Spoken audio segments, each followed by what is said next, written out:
अंत में दाहिनी नासिका को बंद करके बाईं नासिका खोलें तथा इसके द्वारा श्वास बाहर छोड़ें।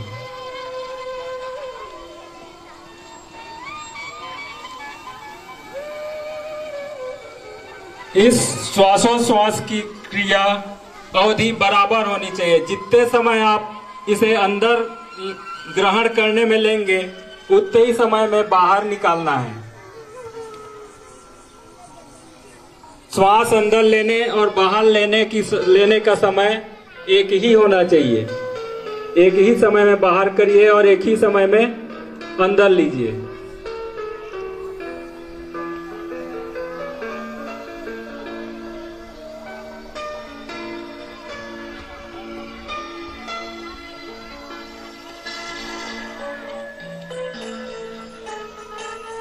श्वसन क्रिया इसमें मंद, समान एवं नियंत्रित होना है।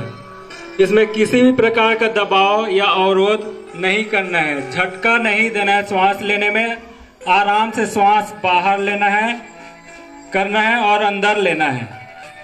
इस प्राणायाम से मुख्य लाभ शरीर में ऊर्जा का वहन, मुख्य स्रोतों का शुद्धिकरण करना, अंत में अतः यह अभ्यास पूरे शरीर का पोषण करता है। मन में निश्चिलता आता है,